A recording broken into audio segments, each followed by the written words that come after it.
हनुमान जी को पवन पुत्र क्यों कहते हैं? हनुमान जी अपने भक्तों पर आने वाले तमाम तरह के कष्टों और परेशानियों को दूर करते हैं। ऐसी मान्यता है कि भगवान हनुमान बहुत जल्द प्रसन्न होने वाले देवता हैं। उनकी पूजा पाठ में ज्यादा कुछ करने की जरूरत नहीं होती।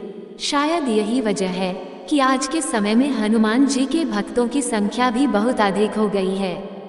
हनुमान जी राम भक्त हैं और उनकी शरण में जाने मात्र से भक्तों के सभी संकट दूर हो जाते हैं। ज्योतिषियों की गणना के अनुसार बजरंगबली का जन्म चैत्र पूर्णिमा को मंगलवार के दिन चित्र नक्षत्र व मेष लग्न के योग में हुआ था। हनुमान जी के पिता सुमेरु पर्वत के वानर राज राजा केसरी थे और माता अंजनी थी। हनुमान जी को पवन पुत्र के नाम से भी जाना जाता है और उनके पिता वायुदेव भी माने जाते हैं। राजस्थान के सालासर व मेहंदीपुर धाम में इनके विशाल और भव्य मंदिर हैं। कौन थी पुंजिकस्थली यानी माता अंजनी? पुंजिकस्थली देवराज इंद्र की सभा में एक अप्सरा थी। एक बार जब दुर्वासा ऋषि इंद्र की सभा में उपस्थित थे, तब अप्सरा पुंजिकस्थली बार बार अंदर बाहर आ जा रही थी। इससे गुस्सा होकर ऋषि दुर्वासा ने उन्हें वानरी हो जाने का श्राप दे दिया। पुंजिकस्थली ने क्षमा मांगी तो ऋषि ने इच्छानुसार रूप धारण करने का वर भी दिया। कुछ वर्षों बाद पुंजिकस्थली ने वानर श्रेष्ठ विरज की पत्नी के गर्भ से वानरी रूप में जन्म लिया। उनका नाम अंजनी रखा गया। विवाह योग्य होने पर पिता ने अपनी सुंदर पुत्री का विवाह महान पराक्रमी कपि शिरोमणि वानरराज केसरी से कर दिया। इस रूप में पुंजिकस्थली माता अंजनी कहलाईं। वानरराज को ऋषियों ने दिया वर। एक बार घूमते हुए वानरराज केसरी प्रभास तीर्थ के निकट पहुँचे। उन्होंने देखा कि बहुत से ऋषि वहां आए हुए हैं। कुछ साधु किनारे पर आसन लगाकर पूजा अर्चना कर रहे थे। उसी समय वहां एक विशाल हाथी आ गया और उसने ऋषियों को मारना शुरू कर दिया। ऋषि भारद्वाज आसन पर शांत होकर बैठे थे, वह दुष्ट हाथी उनकी ओर झपटा। पास के पर्वत शिखर से केसरी ने हाथी को यूं उत्पात मचाते देखा तो उन्होंने बलपूर्वक उसके बड़े बड़े दांत उखाड़ दिए और उसे मार डाला। हाथी के मारे जाने पर प्रसन्न होकर ऋषियों ने कहा, वर मांगो वानरराज। केसरी ने वरदान मांगा, प्रभु, इच्छानुसार रूप धारण करने वाला, पवन के समान पराक्रमी तथा रुद्र के समान पुत्र आप मुझे प्रदान करें। ऋषियों ने तथास्तु कहा। हाथियों के एक झुंड से ऋषियों की रक्षा करने पर प्रसन्न होकर आशीर्वाद स्वरूप उन्होंने उनको यह आशीर्वाद दिया था, तुम्हारे ऐसा पुत्र होगा जो सहस्र हाथियों के समान बलशाली एवं अति विद्वान होगा। और वो चले गए। माता अंजनी का क्रोधित होना। एक दिन माता अंजनी मानव रूप धारण कर पर्वत पर जा रही थी। वे डूबते हुए सूरज की खूबसूरती को निहार रही थीं। अचानक तेज हवाएं चलने लगी और उनका वस्त्र उड़ने लगा। उन्होंने चारों तरफ देखा, लेकिन आसपास के वृक्षों के पत्ते तक नहीं हिल रहे थे। उन्होंने विचार किया कि कोई राक्षस अदृश्य होकर उनके साथ ये दुष्टता कर रहा है। वह जोर से बोली, कौन दुष्ट मुझ पतिप्रायण स्त्री का अपमान करने की चेष्टा करता है? तभी अचानक पवन देव प्रकट हो गए और बोले, देवी, क्रोध न करें और मुझे क्षमा करें। आपके पति को ऋषियों ने मेरे समान पराक्रमी पुत्र होने का वरदान दिया है। उन्हीं महात्माओं के वचनों से विवश होकर मैंने आपके शरीर को स्पर्श किया है। मेरे अंश से आपको एक महातेजस्वी बालक प्राप्त होगा। उन्होंने आगे कहा, भगवान रुद्र मेरे स्पर्श द्वारा आप में प्रविष्ट हुए हैं।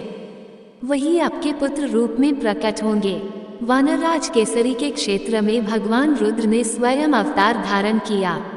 इस तरह श्री रामदूत हनुमान जी ने वानरराज केसरी के यहाँ जन्म लिया और वानरराज केसरी और माता अंजनी के यहाँ भगवान शिव ने हनुमान जी के रूप में अवतार लिया।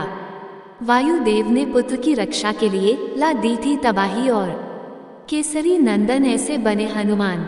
ये घटना हनुमान जी की बाल्यावस्था में घटी। एक दिन मारुति अपनी निद्रा से जागे और उन्हें तीव्र भूख लगी। उन्होंने पास के एक वृक्ष पर लाल पका फल देखा, जिसे खाने के लिए वे निकल पड़े। दरअसल मारुति जिसे लाल पका फल समझ रहे थे, वे सूर्यदेव थे। वह अमावस्या का दिन था और राहु सूर्य को ग्रहण लगाने वाले थे। लेकिन वे सूर्य को ग्रहण लगा पाते उससे पहले ही हनुमान जी ने सूर्य को निगल गए। राहु कुछ समझ नहीं पाए कि हो क्या रहा है। उन्होंने इंद्र से सहायता मांगी। इंद्रदेव के बार बार आग्रह करने पर जब हनुमान जी ने सूर्यदेव को मुक्त नहीं किया तो इंद्र ने वज्र से उनके मुख पर प्रहार किया, जिससे सूर्यदेव मुक्त हुए। वहीं इस प्रहार से मारुति मूर्छित होकर आकाश से धरती की ओर गिरते हैं। पवनदेव इस घटना से क्रोधित होकर मारुति को अपने साथ ले एक गुफा में अंतर्ध्यान हो जाते हैं, जिसके परिणाम स्वरूप पृथ्वी पर जीवों में त्राही त्राही मच उठती है। इस विनाश को रोकने के लिए सारे देवगण पवनदेव से आग्रह करते हैं कि वे अपने क्रोध को त्याग पृथ्वी पर प्राणवायु का प्रवाह करें। सभी देव मारुति को वरदान स्वरूप कई दिव्य शक्तियां प्रदान करते हैं और उन्हें हनुमान नाम से पूजनीय होने का वरदान देते हैं। उस दिन से मारुति का नाम हनुमान पड़ा। इस घटना की व्याख्या तुलसीदास द्वारा रचित हनुमान चालीसा में भी की गई है। भगवान हनुमान के लीला और उनके नामों का जाप करने पर हर तरह के संकट दूर हो जाता है, इसलिए उन्हें संकट मोचन के नाम से भी जाना जाता है। हनुमान जयंती के अवसर पर चोला चढ़ाने से मनोकामना पूर्ण होती है। हनुमान जी को मंगल ग्रह का नियंत्रक माना जाता है, इस वजह से मंगलवार को बाबा की पूजा करने का विधान है। इस दिन भक्तों द्वारा हनुमान चालीसा का पाठ और सुंदरकांड का पाठ करने से विशेष लाभ प्राप्त होता है। पूजा के वक्त इन बातों का रखिए ध्यान। 1. हनुमान जी की पूजा करते वक्त कठोर नियमों का पालन जरूरी है। इनमें सबसे पहला और प्रमुख नियम पवित्रता का विशेष ध्यान रखना होता है। 2. हनुमान की पूजा करते वक्त तन मन को शुद्ध रखें। पूजा के दौरान मन को भटकने से रोकें। मन शांत रख पूजा करें। 3. ओम श्री हनुमते नमः मंत्र का जाप करने पर विशेष फल मिलता है। 4. हनुमान जी को लाल रंग पसंद है, इसलिए इस दिन लाल रंग पहनना शुभ माना जाता है। इस दिन काले और सफेद रंगों के कपड़े पहनने से बचना चाहिए।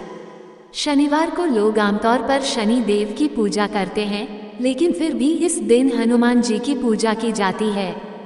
ऐसा माना जाता है कि शनिवार के दिन हनुमान जी की पूजा करने से शनि देव बहुत प्रसन्न होते हैं और इससे शनि देव से संबंधित सभी परेशानियां दूर हो जाती हैं। शनिवार को हनुमान जी की पूजा के पीछे एक कथा बताई जाती है, जिसमें शनि देव ने हनुमान जी से वादा किया था कि जो भी हनुमान जी की पूजा करेगा वो उन्हें कभी परेशान नहीं करेंगे। श्री राम के वफादार भक्त के रूप में अधिक पूजनीय हनुमान अपनी शक्ति और ज्ञान के लिए जाने जाते हैं। उन्हें पवन पुत्र के रूप में भी जाना जाता है, बजरंग बली के रूप में भी जाना जाता है। हनुमान की अपने भगवान राम में अटूट आस्था आज भी लाखों लोगों को प्रेरित करती है। वह निस्वार्थ सेवा और भक्ति के प्रतीक है। हनुमान जी की पूजा मंगलवार और शनिवार को कैसे करें? मंगलवार के दिन सूर्योदय से पहले उठकर हनुमान जी की पूजा करनी चाहिए। स्नान करके पूजा गृह में जाकर बजरंग बली को प्रणाम कर लाल फूल, सिंदूर, वस्त्र, जनेऊ आदि अर्पित करें। पूजन आदि के बाद आपको हनुमान चालीसा का पाठ अवश्य करना चाहिए। शनिवार के दिन स्नान के बाद मंदिर में जाकर तांबे के बर्तन में जल और सिंदूर मिलाकर हनुमान जी को अर्पित करें। इसके बाद उन्हें गुड़, चना और केला चढ़ाएं। उनके सामने सरसों के तेल का दीपक जलाएं और हनुमान जी के मंत्र श्री हनुमते नमः का जाप करें। हनुमान चालीसा का पाठ करें। ऐसा करने से हनुमान जी और शनि देव दोनों की कृपा प्राप्त होती है। दिलचस्प बात यह है कि हनुमान को चिरंजीवी भी कहा जाता है, जिसका अर्थ है कि वे अमर हैं। वह आज भी किसी न किसी रूप में विद्यमान है।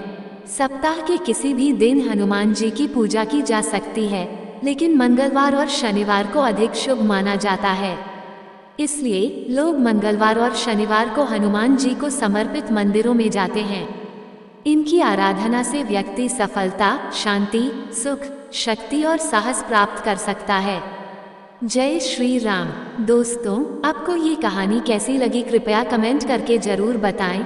वीडियो पसंद आया हो तो लाइक करें और ऐसी ही और भी बहुत सारी कहानियों को सुनने के लिए चैनल को सब्सक्राइब जरूर करें।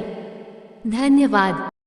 सब्सक्राइब टू ज्ञान विद गर्विता, कहानियों का ज्ञान सागर।